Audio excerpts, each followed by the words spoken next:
আমি আবু জাহল তাদের কাছে কর নেব। ভয়েতে মক্কার ব্যবসায়ীরা ওই রাস্তা দিয়ে যেত না। আবু জাহল পাহাড়ে দিন রাত থাকে, আর মানুষগুলো শুনেছে ওই রাস্তা দিয়ে কোনো ব্যবসায়ীরা যেত না।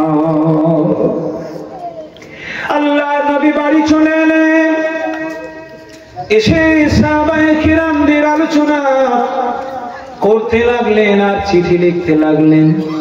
সর্বপ্রথম দুটো দেশে চিঠি লিখলেন, একটা হলো পারস্যে আর একটা হলো রোম দেশে। কিন্তু সেই সময় যায়েদ বিন হারেসা, যে পোষ্যপুত্র যায়েদ, তার আব্বা হারেস আল্লাহর নবীর অধীনে আছে। আর একজন সাহাবা যার নাম হযরতে তাইহা কলবি রাদিয়াল্লাহু তাআলা আনহু আছে। তাইহা কলবি এত সুন্দর সাহাবা, হযরতে ইমাম হাসান হযরতে ইমাম হুসাইনকে কোলে নিত। ছোট ছেলে তারা দুই ভাই তাইহা কলবির ঘাড়ে উঠে কোলে উঠে তাইহা কলবি চকলেট দেয়, খেজুর দেয়, তারা তার সাথে আমোদ করে। হযরতে জিবরিল আমিন যখনই আল্লাহর নবীর কাছে আসে, হযরত ইমাম হাসান ও হোসেন চলে যায়, বুঝতে পারে কিন্তু দেখতে পায় না। এমন সময় আল্লাহর নবীকে হযরতে জিবরাইল আমিন বলেন, ওগো আখিরি জামান, আমার বড় শখ থেকে গেল আপনার দুই নাতি ইমাম হাসান ও হোসেনকে খুলে নেওয়ার।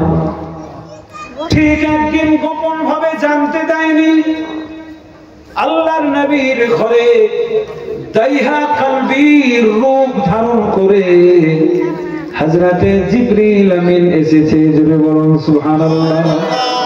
তাইহা কলবির রূপ ধারণ করে এসে বসে আছে ইমাম হাসান ও হোসেন দুই ভাই। মাথায় উঠছে, ঘাড়ে উঠছে, পকেটে হাত ঢুকিয়ে দিচ্ছে, কিছু পায় না, মনটা খারাপ হয়ে গেল। বাস খেলা করতে করতে দুই ভাই একটু সরে বাড়ি চলে গেলেন। আল্লাহর নবী মুচকে মুচকে হাসছে, ডেকে বললেন, জিবরাইল একটা কথা আপনাকে বলি, আমার দুই ভাই ইমাম হাসান ইমাম হোসেন আপনাকে চিনতে পারেনি। মনে ভেবেছে তাইহা কলবি আমার সাহাবা, আপনি আমার নাতিরা যদি বেয়াদবি করে থাকে আপনি মাফ করে দেন। আমি নানা হয়ে তাদের জন্য মাফ চাইলাম। জিবরাইল আমিন বলেছিলেন, ইয়া রাসূলুল্লাহ, ইয়া হাবিবাল্লাহ, আপনার দুই নাতিকে আমি কোলে নেব, ঘাড়ে নেব, কদম দুটো আমার গর্দানে উঠবে। আমি অনেক আগে থেকেই বাসনা করেছিলাম, আজকের দিনে আমার মনের বাসনা পূর্ণ হয়েছে। তবে আমি যদি জানতাম তাইহা কলবি কিছু আনে, তাহলে আমি আল্লাহর বেহেশত থেকে নেওয়া নিয়ে আসতাম। ইমাম হাসান হুসেনের কথা একটু না বললে হয় না। হযরতে ফাতেমার পেট থেকে বেটা সন্তান হয়েছিল পরপর তিনটা। কটা? তিনটা। কি নাম? নাম কি তিনটা বলবে? কি নাম? এই কি নাম জানেন? বড় ছেলের নাম ইমাম হাসান, মেজ ছেলের নাম ইমাম হুসাইন, আর ছোট ছেলের নাম হলো ইমাম হুসেন। অর্থাৎ ফাতেমা তিনটে বেটা। ছোট বেটা ওয়াকালে ইন্তেকাল হয়ে যায়, কিন্তু ইমাম হাসান হোসেন বেশি দিনের ছোট নয়, খুব কম সময়ের ছোট। দুই ভাই দোলনাতে শুয়ে থাকে, আর মা ফাতেমা দোলা দেয় আর একটা কবিতা গায়। নামাজের ওয়াক্ত হয়ে গেল, হযরতে ফাতেমা নামাজ পড়বে না বাচ্চা চুপাবে। এইভাবে দোলা দিতে দিতে দুই ভাই ইমাম হাসান ও হুসাইন একেবারে ঘুম পাড়ছে, কিন্তু নামাজ শুরু করলে যদি উঠে যায় আমার ফাতেমার নামাজে ব্যাঘাত হয়ে যাবে।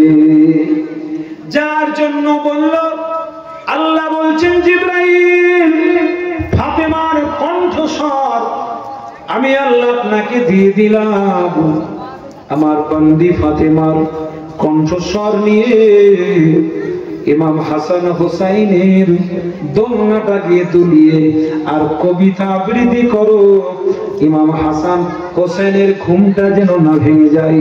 ঘুম ভেঙে গেলে আমার বান্দি ফাতেমার নামাজে কষ্ট হবে। তাহলে জিবরাইল আমিন ইমাম হাসান হোসেনের দোলনা দোলাতো আর ফাতেমা নামাজ পড়তো। ইমাম হাসান হোসেনকে আল্লাহ কত ভালোবাসতেন। ভাইরা আমার, এইবারে ইমাম হাসান হোসেনের কথা যখন এসে গেল একটু বললাম, একটু আরো পরে কিছু কথা পড়ে আছে বলবো। আল্লাহ নবী দেশে দেশে চিঠি লিখতে লাগলেন। ওই দেশে দুই দেশে, পারস্যে আর আপনার রোম দেশে 2-2.5 বছর হয়েছে চিঠি লেখার মারফতে ইসলামের সংখ্যা বেড়ে গিয়েছে। যুদ্ধ হবে না 10 বছর।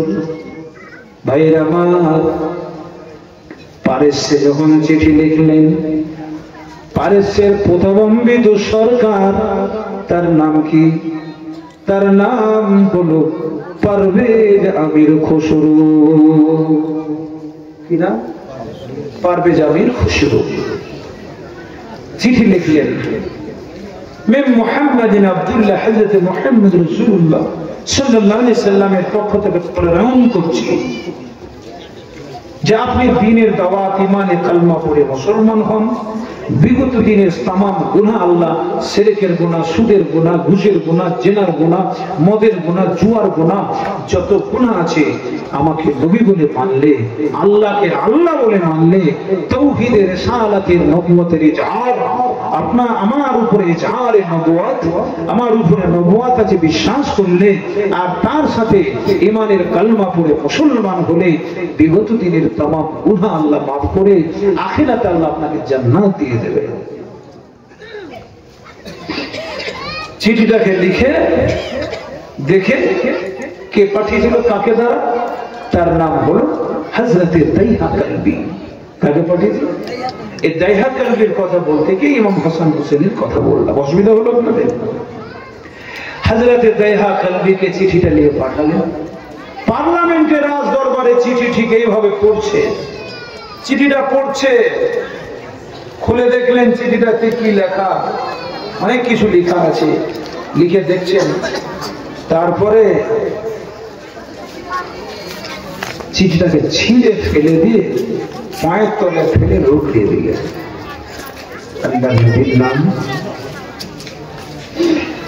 কিন্তু দেখে ফেললেন তার বেটা শেরোরা, কি না? শেরোরা দেখে ফেললেন। আবার পারস্যের সরকার প্রতিবম্বিত খুসরো আমির বিরুদ্ধে চিঠি লিখলেন বাজানকে। সেটা হলো পারস্য দেশের অঙ্গরাজ্য।